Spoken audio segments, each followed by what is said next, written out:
Primeiramente, a minha saudação aos paranaenses que nos honram com as suas visitas na Galeria de Honra do Senado Federal. São vereadores do sudoeste do Paraná, uma região extremamente politizada do nosso estado. Senadora Ana Amélia, habitada por muitos gaúchos, oriundos do estado do Rio Grande do Sul. São vereadores que estão em Brasília em missão política, trazendo reivindicações ao governo federal e ao Congresso Nacional para o atendimento a esta região de grande importância no estado do Paraná, o sudoeste do nosso estado. Uma região competente, produtiva, politizada e que merece as atenções do governo federal e do Congresso Nacional. Dito isso, senhor presidente, com essa homenagem que faço aos amigos paranaenses, refiro-me ao discurso de ontem, quando protestamos aqui em nome da oposição, em razão de uma decisão do Itamaraty, ou seja, do governo e da presidência da República, de tornar sigilosos os gastos da presidente da República e do vice-presidente com viagens ao exterior.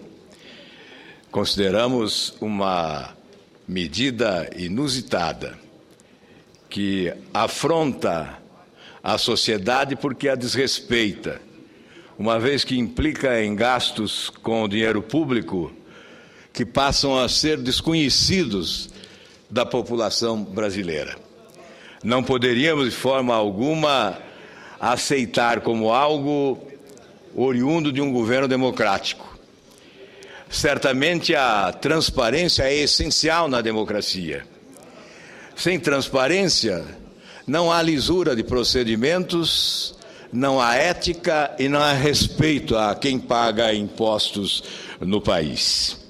Pois bem, coincidentemente, ontem, recebi uma resposta ao pedido de informações referente à viagem da presidente Dilma a Roma, na Itália, por ocasião da entronização do Papa Francisco. Naquela oportunidade, a imprensa internacional destacou com impacto e surpresa os gastos exorbitantes realizados pela comitiva presidencial à Itália. Segundo a imprensa internacional, não foi apenas a brasileira, Dilma optou por um hotel de luxo, uma comitiva que alugou 52 quartos e 17 carros. Uma viagem de apenas 3 dias para um único compromisso oficial. As despesas suplantaram a casa dos 350 mil reais, 324 mil reais, apenas em hospedagem. O governo brasileiro desembolsou 324 mil com hospedagem e salas de apoio para a comitiva de Dilma Rousseff em Roma, conforme informou o Itamaraty à imprensa. Esse requerimento de informações que encaminhamos ao governo continha 16 perguntas, entre elas, quais foram os custos com diárias e detalhar por pessoa quantas aeronaves oficiais foram utilizadas para o deslocamento, qual foi o gasto com cada aeronave, passagens aéreas foram utilizadas, veículos, quantos veículos foram utilizados, porque a imprensa divulgou que veículos foram utilizados. Houve gastos realizados por meio de cartão corporativo. Havia previsão orçamentária para os gastos com essa viagem? Qual a origem dos recursos, etc. São 16 perguntas. Pois bem, nós recebemos a resposta. Na verdade, não recebemos resposta a pergunta alguma. O que recebemos do senhor secretário da Presidência da República foi a justificativa para não responder. Diz ele, atenta-se para o fato de que foi conferida publicidade a alguns atos administrativos relacionados ao deslocamento da senhora Presidente da República, da comitiva oficial e das equipes de apoio, como exemplifica o decreto que define a comitiva oficial. No entanto, as questões enumeradas pelo requerimento, itens 1 a 16, não são de conhecimento e do domínio da Secretaria-Geral da Presidência. Eu indago, mas são de conhecimento de quem no governo? Seria do conhecimento da Presidência da República? Mas se a Secretaria-Geral da Presidência da República, que lidera a organização de uma viagem como essa a Roma, não tem conhecimento das despesas, dos gastos, não pode responder às indagações do Senado Federal, quem poderia responder a estas indagações? A resposta é menosprezo ao Senado. A resposta que não responde é descaso ao Senado Federal. É exatamente a ausência de respostas que justifica a decisão do Itamaraty de considerar sigilosas as informações sobre viagens passadas e futuras. E pasmem, viagens futuras até 2014 ou 2018, se ocorrer a reeleição da presidente Dilma. Essa decisão foi veiculada pelo site IG no final de semana. Uma decisão surpreendente, considerar informações sigilosas aquelas que dizem respeito a viagens oficiais da Presidente da República e do Vice-Presidente da República ao exterior. Aonde vamos parar com esta ausência de transparência? Já não bastam os cartões corporativos, com gastos sigilosos, especialmente da presidência. Ninguém no país pode saber onde estão sendo gastos os recursos que são utilizados através dos cartões corporativos da Presidência da República. Agora também não poderemos saber dos gastos com viagens da Presidente. Mas eu quero aproveitar o tempo que me resta, senhor presidente, para fazer referência a um documento muito importante, que é o parecer prévio das contas do governo, um documento do Tribunal de Contas da União. Se eu lesse esse documento, imaginariam que estaria proferindo um discurso de oposição ao governo, um discurso crítico, oposição frontal ao governo do PT. Se eu lesse e não contasse tratar-se do parecer prévio do Tribunal de Contas da União. Mas é o parecer prévio, portanto, insuspeito. Retire-se o eventual vício oposicionista.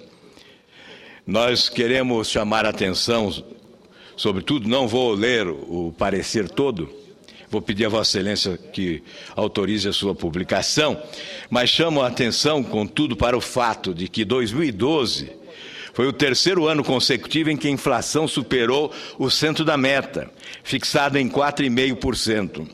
A continuidade dessa situação pode indicar aos agentes econômicos que a autoridade monetária está sendo complacente com índices de inflação mais elevados. Isso representa um risco para a manutenção da estabilidade econômica duramente conquistada nas últimas décadas. É a palavra, principalmente em razão da memória inflacionária calcada em recente histórico de hiperinflação no país. Pouco mais. Faço referência à dívida líquida do setor público, que aumentou 41 bilhões de reais, atingindo o patamar de 1,5 trilhão de reais. A despeito do aumento nominal, houve diminuição de 1 ponto percentual na relação entre a dívida líquida do setor público e o PIB, que ficou em 35%. Com a queda do PIB, verificou-se essa redução. Comportamento diverso, todavia, ocorreu com a dívida bruta do governo geral, que chegou a 2,6 trilhões de reais. Esse montante corresponde a 59% do PIB, refletindo um avanço de 4,5 pontos percentuais em relação ao ano anterior. A gestão fiscal é claudicante. Com relação à gestão fiscal, buscou-se examinar a forma com que se deu o cumprimento das metas fiscais estabelecidas na LDO. Observou-se que a União obteve superávit primário de 85 bilhões de reais. Esse valor foi inferior à meta inicialmente estipulada de 97 bilhões. Contudo, a própria LDO permitiu que a União deduzisse da referida meta o total das despesas executadas no âmbito do PAC, que somaram 39 bilhões de reais.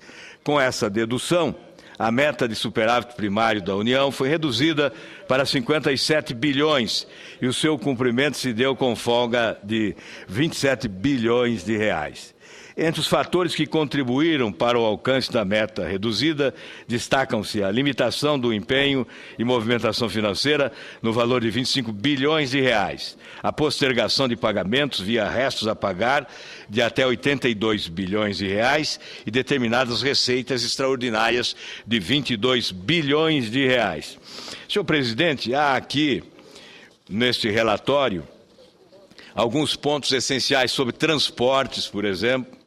Os investimentos do governo federal em transporte, incluindo o orçamento de investimento das estatais e o gasto tributário, situam-se no percentual de 0,5% do PIB, bem inferior aos investimentos de outros países emergentes que investem de 4% a 6% do PIB.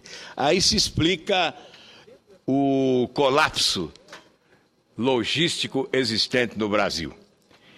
Um colapso que produz um prejuízo de cerca de 83 bilhões de dólares anualmente. A ausência de investimentos, apenas 0,5% do PIB. Eu poderia também, senhor presidente, se o tempo me permitisse, falar sobre saúde. Saúde é o caos. Verificou-se o subfinanciamento do setor em comparação aos gastos realizados por países com modelos públicos de atendimento universais. O Brasil possui a menor participação do Estado no financiamento dos gastos totais com saúde, da ordem de 44%. Esse percentual é pouco mais que a metade do investido pelo Reino Unido e Suécia, cujos percentuais são superiores a 80%, assim como pela França, Alemanha, Espanha e Canadá, que investem mais de 70%. No exercício de 2012, foi constatada uma baixa execução de importantes ações do setor relativamente a metas previstas para o período de 2012 a 2015. Saneamento básico, que também diz respeito à saúde da população, eu estou agora concluindo, senhor presidente. O baixo percentual de municípios brasileiros com tratamento de esgotos, identificado em pesquisa de 2008, ilustra o tamanho do desafio que o país busca superar na área de saneamento. Analisando o grau de execução do PAC 2 nessa área, verifica-se que até o sexto balanço das 5.320 ações previstas para o fim do período, somente cerca de 10% estavam concluídas, encontrando-se aproximadamente 70% delas nos estágios em obra ou em execução.